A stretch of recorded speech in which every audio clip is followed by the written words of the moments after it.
So here we are guys, वापस से स्वागत है आपका मेरे चैनल पे। और आज की वीडियो में हम लेके आए हैं लोकिज्म चैप्टर 549 रिव्यू प्लस प्रेडिक्शंस।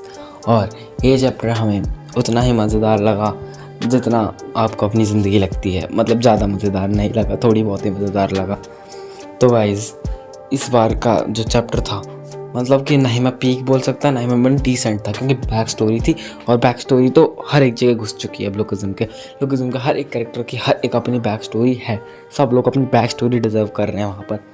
उन सबको साइड रखकर हम इस चैप्टर की रिव्यूज़ देने वाले हैं। तो शुरू से शुरू करते हैं बिना किसी पागलपंती के। तो रिव्यू तो स्टार्टिंग में हमने देखा कि जो शैंग बेक है और अपना जिगरैंग और ये सब भाई बड़ी मुश्किलों वाली लाइफ काट रहे हैं। जिंदा ही पाइपों में जिंदा रह रहे हैं। और वहाँ पे वो बुसान के अंदर ही हैं सब। पर बुसान की वो साइड है जिस साइड सारे काले काम होते हैं। मतलब हाँ, गैप्रियन का तो पूरी जगह पे है राज, पर ये एक अकेली ऐसी साइड है जहाँ पे बुरे काम होते हैं। ये अलग गैंग है पूरी।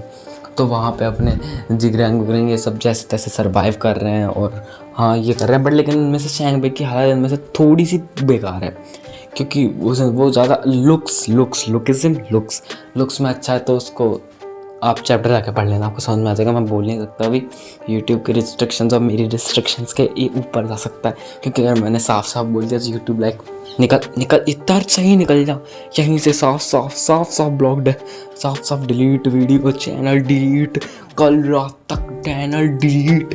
तो यही हो सकता है मेरे संग। तो मैं नहीं बताना चाहता, पर आप चैप्टर पढ़ना, चैप्टर बहुत सही है।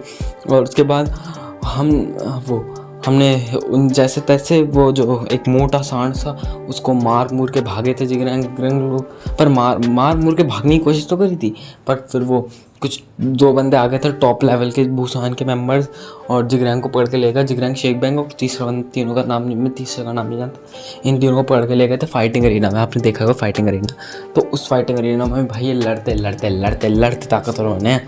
पर हमें बहुत ज़्यादा छोटे में ही बंदे ने कौनी का स्ट्राइक मारना सीख लिया था। उस मोटे भैंसे गांडे के ऊपर मारा था उसने, भैंस की टांग उसको मैं पर्सनली मारूंगा। अगर मैं मिल गया तो हाल को जूते दे दूंगा। हाँ, उसमें मैनेजर के हार्ट अटैक मच मार दूंगा, जो हाथ छुप के किक मार दूंगा, डैनियल की कपूरियन स्टाइल किक मार दूंगा, साले पे सब मार दूंगा, जेम्स ली की लाते मारूंगा, गन के मुक्के मारूंगा, गीते की कुल्हाड़ी चला दूंगा उस मोटे गेंडे भैंसे पर। हाँ, तो गाइस हम सबको छोड़ते हैं। तो वो फाइटिंग अरीना के बाद वो बस एक डॉग्स रह गए। मतलब पहले तो वो उनसे निकलने की कोशिश कर रहे थे, लेकिन अब वो बस उनके एक डॉग्स बन के रह गए हैं, जो कि हम जानते ही हैं भाई, बहुत सैड चीज़ है ये। बट कोई दिक्कत नहीं, वो मोटे घैसे बैंडे को मैं छोड़ो, उसको मारूंगा, पर्सनली मारूंगा। हाँ, उस मोटे घैसे भैंसे की वजह से ही सब हुआ है यहाँ पे। तो उसको साइड करते हैं, साइड नहीं, उसको पकड़ के पेलना है। हाँ, तो अब वो सिर्फ एक डॉग बना है। और हमें दिखाई भी दिया था शेंग बैंग को कोई पट्टा, मतलब कैजुअल था, मतलब कैजुअल नहीं बोल सकता भाई, ऐसा लग रहा था कि सच में भाई कुत्ता भाई बंदे के। तो देखो, तो उसके दांत भी देख सकते हो, तो कुत्ते जैसा लगता है भाई। उन सबको साइड करके फिर वो जाकर एक पता नहीं कौन सा डोर वोर बुसान का जो बेकार एरिया है ना, अंडरवर्ल्ड एरिया मान लो तुम बुसान के लिए, वहाँ एरिया की सुरक्षा कर रहे थे। और फिर वहाँ पे आया बेकुगॉन और अपना कैप्रियन स्किन्स, द बॉस ऑफ बुसान, भाई साहब फर्स्ट जीरो जनरेशन का स्ट्रॉन्गेस्ट मेंबर्स में से एक, स्ट्रॉन्गेस्ट मेंबर भाई साउथ कोरिया का हिस्ट्री का, उसे मारा नहीं जा सकता।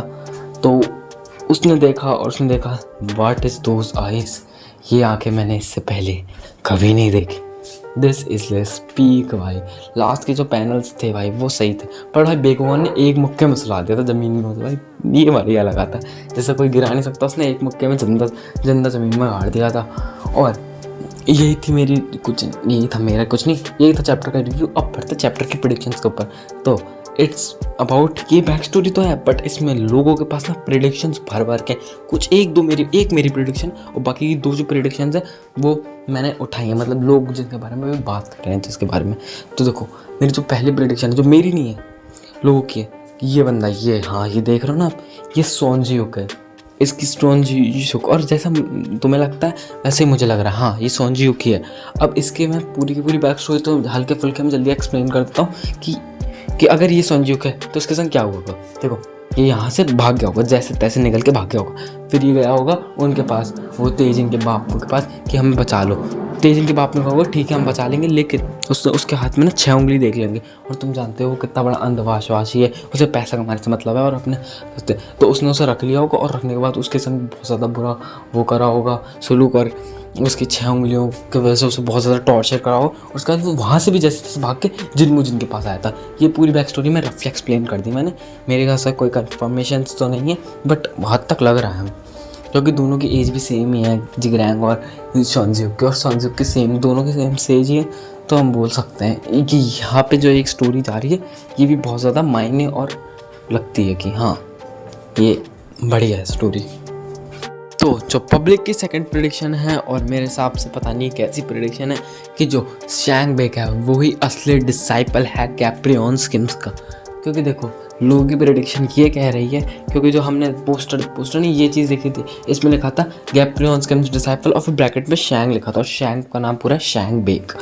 तो ये इसी से बोल रहे हैं कि लोग की शैंग बेक है रियल, उसकी नंबर 2 है, वो अपनी आइडेंटिटी छुपा रहा है। और थोड़ा बहुत हद तक अगर लगाओ तो दांत, वुल्फ के दांत कैसे होते हैं, बिल्कुल वुल्फ जैसे ही, और शैंग बेक के दांत भी बिल्कुल वुल्फ जैसे ही हैं।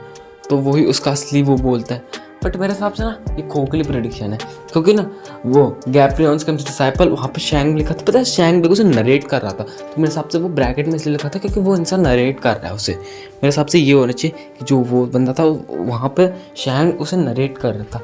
अब देखो मैं नहीं जानता कि ये क्या है, क्यों है, मैंने किस लिए बोल दिया।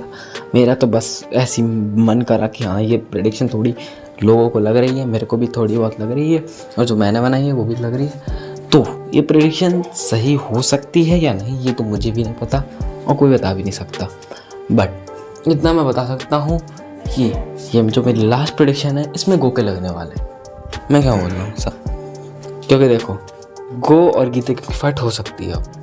अगर इस इंसान ने शैंग बेक को मारा तो देखो अब मेरे पास एक 3 प्रेडिक्शन है, और इसमें प्लीज़ दिल पे मत लेना प्लीज़, ठीक है। तो ये देखो 3 प्रेडिक्शन है। पहले प्रेडिक्शन में शैंग बेक उसके बीच में आ जाएगा। दूसरी प्रेडिक्शन में ब्लैक बोन्स एक्टिवेट हो जाएंगी उसकी डैनियल की, हाथ बीच में ले आएगा, वो कटेगा नहीं ब्लैक बोन्स, हु नोज।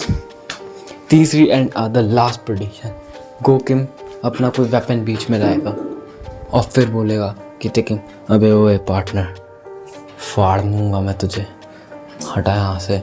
वो क्या बोलेगा जेम्स ली ने मुझे मना करा है और मैं सिर्फ पैसे के पीछे भागता हूँ। और वो दोनों भिड़ जाएंगे एक दूसरे से, भिड़ा के मारेंगे दोनों को एक दूसरे को। लेकिन गीते किम सच में हरा देगा गो किम को। मैं इतना तो नहीं बोल रहा कि एक रैप्टर मारा और ख़त्म हो जाएगा, नहीं।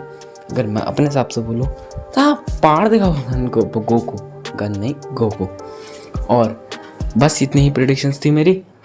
पर मैं आखिर में कुछ कहना चाहता हूँ, प्लीज़ मेरी को जो भी प्रेडिक्शन है जो मैं हंसी में बोलता हूँ कि प्लीज़ सीरियस मत लिया करो यार। मेरे से कि मैंने करा क्या, सीरियस क्यों होना इन सब चीज़ों पर, क्या मतलब है सीरियस होने का, मतलब कुछ भी सीरियस मत हुआ करो भाई। सीरियस होना अच्छा नहीं लगता है जब तुम सीरियस हो जाते हो भाई। मैं जब सीरियसनेस में बात करूँगा तब मैं अलग से एक पूरी प्रॉपर वीडियो बनाऊँगा जिसमें मैं सब देखूँगा। ओके गाइस, तो बस आज की वीडियो के लिए बस इतना ही। और मैं कहना चाहूँगा इस मोटे कैसे भेंडे को मैं मारूंगा, इस इंसान को चौको पाए खिला के मारूंगा। ये इंसान नहीं राक्षस है। सब्सक्राइब कर देना। मोटा कैसा भेंडा।